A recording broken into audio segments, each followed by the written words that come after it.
Alright, greetings Kiss Nation. This is going to be a double Kiss topic, and we're going to be talking about some stuff going on in the world of Kiss. So let's get this going with the first article. Paul Stanley confirms Kiss will perform at 2026 edition of Kiss Kruise Landlocked in Vegas. We can't wait to play.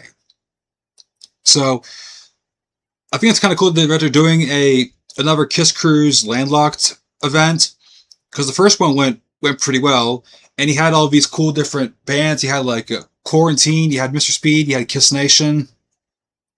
So I'm kind of wondering how they're going to go about this and get like the other bands and stuff. So let's talk about the article. During an April 11th question and answering session at the Indie Kiss Expo at the Embassy Suites by Hilton in Indianapolis, Indiana, Kiss frontman Paul Stanley confirmed there very will be a 2026 edition of the Kiss Kruise Landlocked in Vegas event, which is cool. I like that they're still doing the Kiss Cruises, but more importantly, I like that they're still gonna do they're bringing back the Kiss Landlocked events, because I remember when the first one happened, Paul asked if you want to do this again or be on a ship next time, and apparently people liked the idea of like coming to like one specific spot for seeing the Kiss Kruise Landlocked stuff.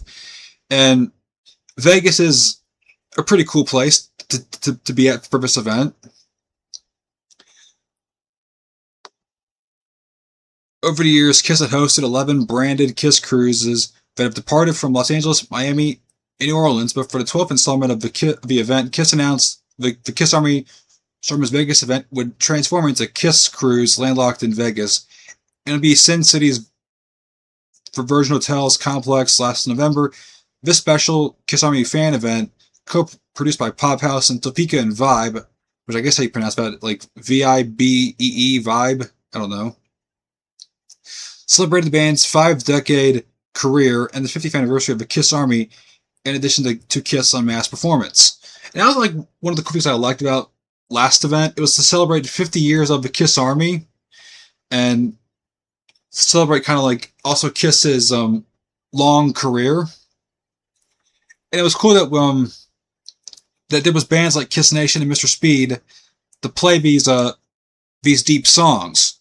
I don't know what all Kiss Nation played, but Mr. Speed stuff was heavily documented on last year's Kiss Kruise Landlocked event. So I'm kind of going to ask the question, like, are they going to be brought back to do this year's installment of Kiss Kruise Landlocked? That'd be pretty cool. In addition to Kiss on Mass Performance, it's the band's first live appearance in 2 years. The weekend included appearances from Quiet Riot, Stephen Percy, Warren Dimitri performing the music of Rat, Bruce Kulick, Sebastian Bach, Black and Blue, Quarantine, School of Rock, and more. I knew Quiet Riot was kind of... I didn't know Quiet Riot was part of the mix. I didn't know Quarantine was in the mix. And of course, Bruce Kulick was there last year because he went on stage with 2 songs on Kiss, Lick It Up and Rock and Roll Night. So I thought that was kind of cool to see Bruce back again playing with Kiss. Even though it was for 2 songs, it was pretty cool. It's pretty cool. Speaking to the audience at Indie Kiss Expo on Saturday, Stanley stated about Kiss Kruise Landlocked in Vegas. So the funny thing with the Kiss Cruise, a couple of things. When we were approached with the idea of doing a Kiss Cruise, when we first heard about it, I went, who's going to go on a Kiss Cruise? A lot of people, Paul. A lot of people. The Kiss Cruises on ships was like the biggest Kiss event in recent years. In my lifetime, that was like the biggest Kiss event ever. Because you get to see Kiss play these cool deep songs, both acoustically, electrically, and at sometimes they would promoted their new album for the Kiss Cruise. We're seeing the new monster outfits. Even did some throwback ones with bringing back old costumes like Alive and Cruise of the Night. That was really cool. And we've had people from 33 countries around the world for every time we went out, so it was amazing. But the crazy part is that over the years, everybody started doing cruises, so we can't get a ship most of the time. So last year, we decided we decided, I said, well, let's do a Kiss Cruise landlocked in Vegas. So we did that, and it was really fun. Having the band play was amazing, and seeing everybody was great. And at the first one, we'll do it again. And that was the first one. We'll do it again this coming year. We'll do it in November. And as good as that one was, this one's going to be much better because we learn as we're going. And this next Kiss Cruise in Vegas is going to be awesome. I mean, we can't wait to play. And we can't wait to have the bands we're going to have and be with you again. So pack your bags. So as usual, like Paul's being very limited with the information. Paul or Gene have never been known to like spill secrets about what they got cooked up in the Kiss camp. So I kind of cool like it that he's kind of like teasing for this cruise. It's really cool. I like it. The first details of the 2026 edition of the Kiss Cruise Landlocked in Vegas will be officially announced later this month. So we'll get to see what they got cooked up for this year's coming cruise event, which is pretty cool. Legendary Rockers kicked off the 2025 edition of the Kiss Cruise in Vegas with an outdoor unplugged performance on November 14th, 2025 at Virgin Hotels, Las Vegas. At the beginning of the concert, Stanley asked fans in the audience to lift the electric candles, which were handed out to everybody prior to the gig in honor of the founding Kiss guitarist Ace Frehley. Yeah, I like that tribute that they did on the Kiss Cruise with the candles. Some people weren't big on the idea, but I thought, hey, they'll lift the candle for Ace, and they actually did play one of his songs on the Kiss Cruise in Vegas event for the electric performance. They did Cold Gin, which was pretty cool just to see that.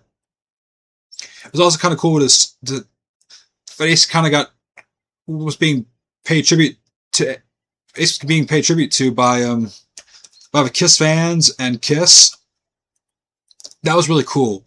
That was really cool. It was a good tribute to Ace, and I was kind of curious on how Gene and Paul was going to approach that, but it was a really good tribute to the candles and then playing his song Cold Gin that he wrote.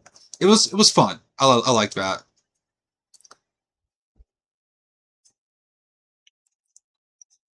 Kiss guitarist Ace Frehley, who died in October 2025 at the age of 74. Stanley and Simmons, Eric Singer, and Tommy Thayer also played an Electric Unmasked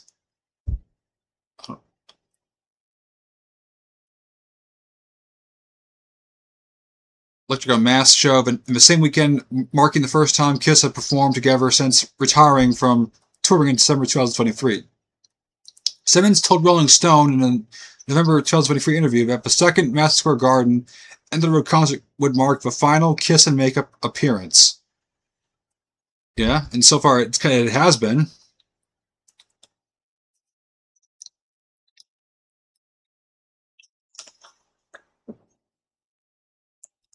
Ace co-founded Kiss with Paul Stanley, Gene Simmons, and Peter Criss in New York in '73.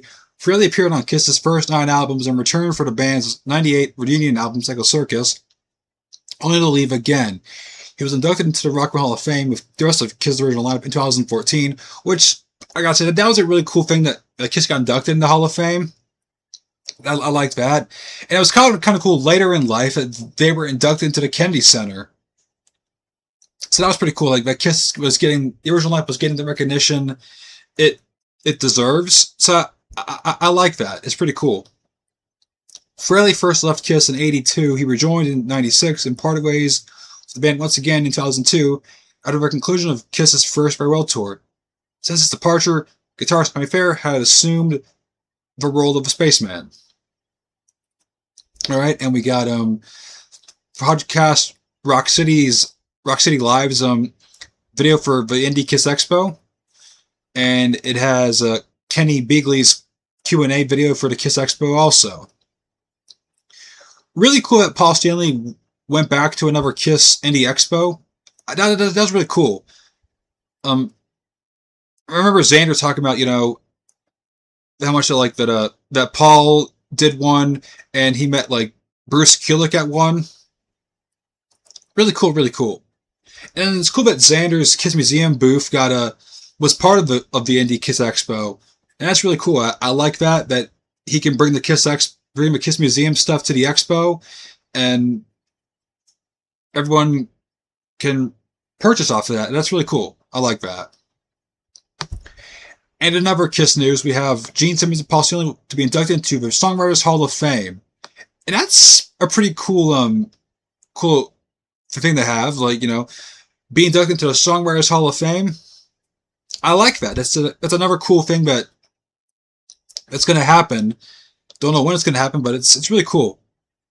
Founding Kiss members Paul Stanley and Gene Simmons have been announced as 2026 inductees into the Songwriters Hall of Fame, along with fellow musical icons Walter Afanasieff, Terry Burton, and Graham Kyle, Kenny Loggins, and Alanis Montserrat, Christopher Tricky Stewart, and Taylor Swift. Stanley and Simmons will become the latest inductees of the Songwriter Hall of Fame at the organization's 2026 Inductions and Awards Gala. That's cool.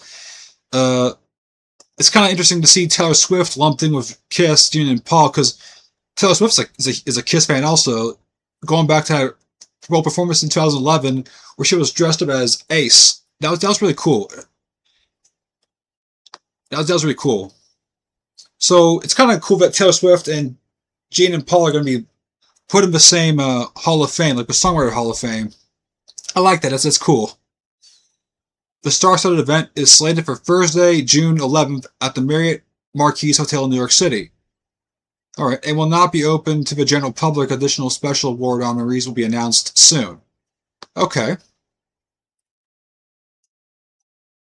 Songwriters Hall of Fame Chairman Nile Rodgers commented, the music industry is built upon the incredible talent of songwriters who create unforgettable songs. Without their artistry, there would be no record, music, concert experiences, or engaged fans. All right about that. Everything originates from the song and its creator. We take great pride in our ongoing commitment to recognizing some of the most culturally significant composers in history. This year's lineup not only showcases iconic songs, but also celebrates unity across various genres. These songwriters have profoundly impacted the lives of billions of listeners worldwide, and it's our privilege to honor their contributions. Established in 1969, the Songwriters Hall of Fame serves as a vital bridge between music's past and future, and in the hall, musical pioneers are enshrined and celebrated, while the organization outreach to the music's community grooms of the next generation of troubadours. To qualify for induction, a songwriter with a notable catalog of songs qualifies for induction 20 years after the first commercial release of a song. Okay. Stanley and Simmons' induction into the Songwriters Hall of Fame was announced early this morning, Wednesday, January 21st, on CBS Mornings, as well as the Songwriters Hall of Fame fan website. The Songwriters Hall of Fame singled out the Kiss songs "Rock Around Night," "I Love It Loud," "Calling Dr. Love." That's cool. That got recognized for the Hall of Fame. "Shout It Loud" and "Christine 16." That's funny. I like that. I like that Dr. Love is getting recognized, and it's funny that Christine 16 is also getting recognized also, which is cool. I like both the songs. I'm not surprised that "Rock Around Night" and "I Love It Loud" and "Shout It Loud" are in the mix, because those are like really good hits for Kiss, and also good anthems also.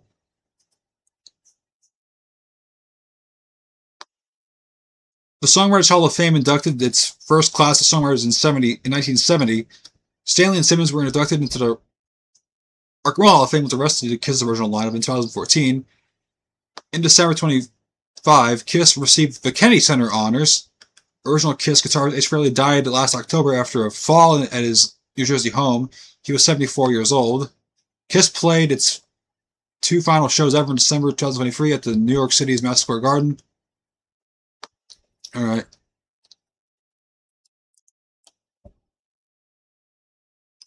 Yeah. The last show, held on December 2nd, 2023, streamed live on pay-per-view.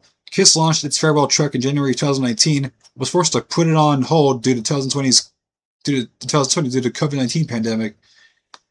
End of the Road was originally scheduled to conclude on July 17th, 2021 in New York City. The trek was announced on September 2018 following a Kiss performance of the band's classic song, Truck City, on America's Got Talent. I remember that. So basically, we're just talking about what all Kiss has done leading up to this point. In 2024, Kiss had sold its entire music catalog, likeness, and brand name to Swedish company Pop House Entertainment. A biopic, an Avatar show, and a Kissing experience are in the works, with Simmons and Stanley playing key roles in the development of all of these projects, working closely with Pop House. All right, so my takeaways from both topics. One, the first one, I like it that Kiss is going to do another Kiss Kruise Landlocked event. The first one went pretty well, and I like that they're going to continue that trend of like landlocked Kiss cruises, which is pretty cool. I hope that I hope they do bring back Mr. Speed or another Kiss tribute. Like, I know Mr. Speed might be high on the list of getting like being these Kiss events. Excuse me. They were in like 2 Kiss events last year: the Cadillac Kiss event and the Kiss Vegas event. Now that was really cool. They were part of both those events, and that was sweet. I like that. Kiss Nation, that was really cool band to see, because they're like a very New York based tribute band, and it's kind of cool that. And I think the reason why Kiss picked them out was because like they're based off in Kiss's home turf, New York. So it's really cool. But I don't know what to expect about the details. I know if we get the details for this cruise event for in Vegas, I will make another Kiss topic on it to kind of keep you guys up to date. And the Songwriters Hall of Fame, I didn't know there actually was a Songwriters Hall of Fame, but it's cool that Gene and Paul are being recognized for the music that they have done in their career. I'll prove that I like that they shouted out "Dr. Love" as one of the songs that they're being recognized. That's my favorite Kiss song, and it's like that's such a cool moment, and I do like that. And I did like that they added in "I Love It Loud," "Work All Night," and "Shout It Loud" as like some of Kiss's like best anthems were those 3 songs. "I Love It Loud" and "Shout It Loud" and "Work All Night." Those are good songs, and I wasn't surprised that was included in the mentions about what Kiss songs got included. Chrissy's 16, however, was a bit of a surprise. It's kind of funny that song is getting organized, but it's a classic Kiss song, and it's a great song at that. So I do like that. Hope you guys enjoyed this topic. Let me know your thoughts in the comments down below about the Kiss Cruise Las Vegas for this year, and Gene and Paul being into the Songwriters Hall of Fame. Let me know you guys in the comments below, and I'll see you next time. See ya.